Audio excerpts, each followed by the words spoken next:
There are core values to professional and technical writing. Wrong direction. Over there it is. Reverse direction. There are core values to professional and technical writing: clarity, conciseness, accuracy, organization, ethics. These are just a few, and some of them sound fairly generic, especially for anyone at all beginning to specialize in writing. So why do these become the thing that matters? The things that matter, the core values that matter in specifically professional communication or technical communication.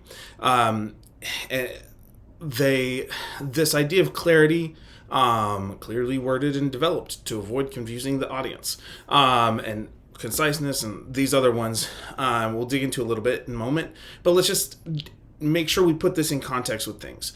There is a difference between trying to be clear, concise, and accurate for the sake of your audience, and then on the flip side, linked to some of my other videos in the linguistic aspect of writing talk about as far as the social norms of things.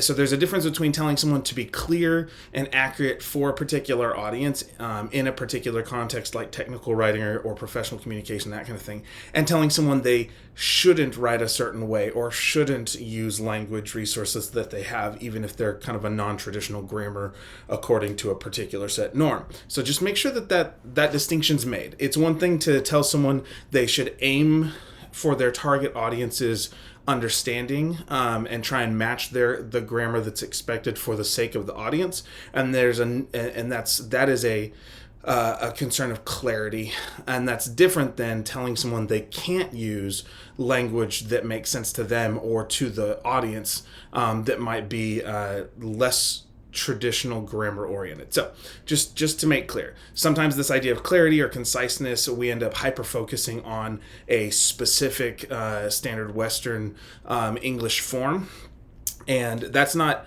a bad thing if it's with the mindset of I'm trying to make something clear and accurate so that my audience has no question about what I'm trying to say. Because even if they have different language resources than me, I'm going to aim for making it palatable to them.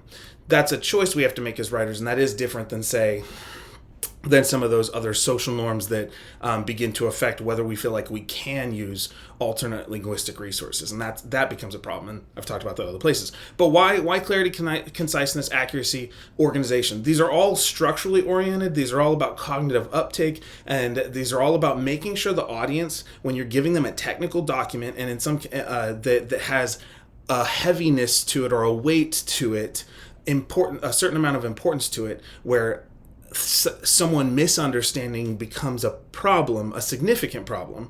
That's why these values are the ones that are valued in technical communication. Because it's one thing to say I'm expressing myself and I'm using my own language to talk about any number of things. And it's another thing to say I'm trying to tell someone how to make sure their car doesn't explode, or how a particular piece of a machine functions, and make sure that people are safe while using that machine. So there are and so sometimes our sociocultural linguistic resources are meaningful and good, but when it's about understanding and conciseness and accuracy and clarity, it's not about the writer. It is very much about the intended reader. And so that's one of those things. It's not about me. Even if I have 4 different language backgrounds with a variety of Creole or other kind of language norms, those are all valuable. But in this context, it's not about the writer. It's about the what the writer's trying to accomplish for the reader. And so that's why clarity, conciseness, accuracy all matter so much, and the structural organization and design of a document matter so much, right? So that's without going too far into it. A lot of these terms are fairly familiar, but just to kind of walk down it. Clarity is clearly worded and developed to avoid confusing the audience. So that means making sure we use words that are at an understandable level for the audience. You know, it's the same reason most newspapers are written at a 7th grade level, because that's the average reading level for the U.S. It's why medical documents and infographics and things like that are starting to be targeted to a 3rd or 4th grade reading level in some technical communication and medical fields, because it's too important for the audience to understand or misunderstand, to not keep it as simple as possible, right? And so we want to make sure that even the most the someone who most struggles with literacy for a variety of reasons, we make sure they can understand information that is too important to misunderstand, right? So that's a core. All of these things kind of tie to those core values. Conciseness, something I'm not good at.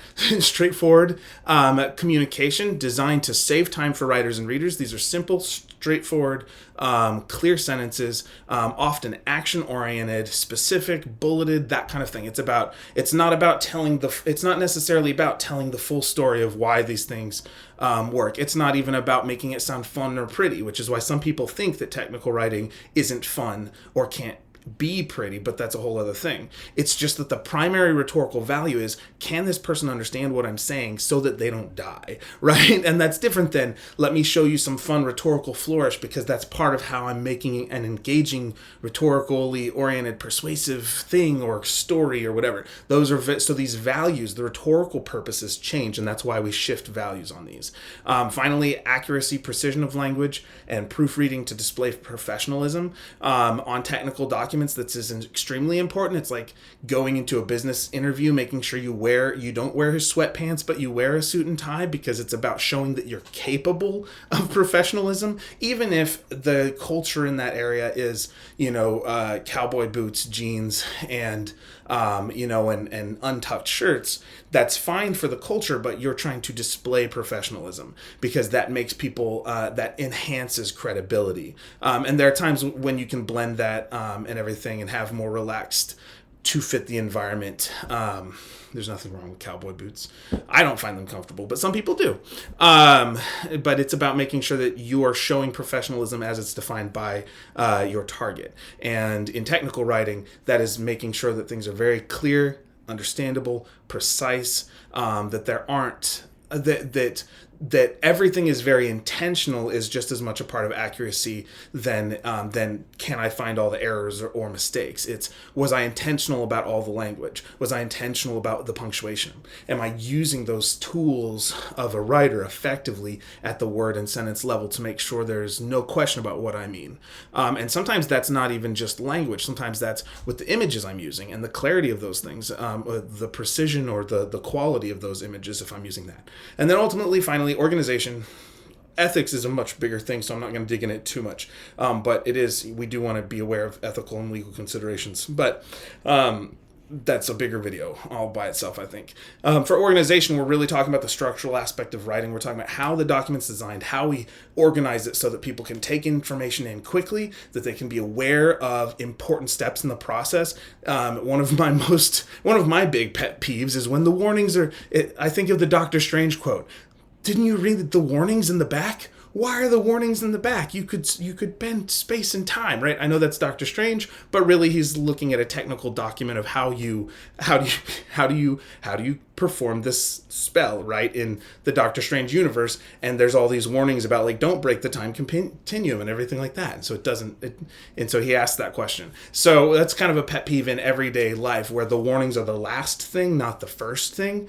Some people don't like having to put up with warnings first, but there's a reason why when I went into shop class or when I took a rigging and welding class, the first thing we did was learn how people exploded themselves or hurt themselves on these machines, so that when we went to do it, we knew that was a potential danger if we didn't do it well or appropriately. So how we structure a document, even as far as big chunks, do we put warnings first? What steps are they clear? How we go from first thing, second thing, third thing, and everything. Those become extremely important, and it's not just in the text, but in the way we use bullets, in the way we use headings, subheadings, images, arrows, call-outs. All these things become part of a document's organization and help us have a better cognitive uptake as we craft the preciseness of these documents.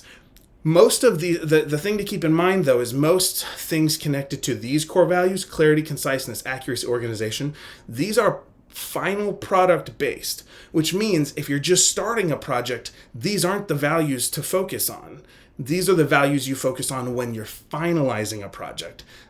You need to make sure you have something worth writing. You've done the background research, you've got meaningful content, and then you start focusing on clarity, conciseness, and accuracy of and organization of the final product. So these are all meaningful core values, but they are very much the second half or last quarter of a writing process, not early stage things, because that will throw off you actually generating meaningful content that's worth communicating. So just keep that in mind. You have to get to the place where you have the content in raw form before you can start making it clear, making it concise, making it accurate, making it, or helping, thinking about the big picture structure. With that, those are some of these core values, and we may dig into them more as time goes by, but this is just a starter. We're trying to get warmed up into this thing of technical and professional communication through some of these kind of intro videos. So hopefully it was fun. Enjoy your day. Next time on Craig Fieldland Writing.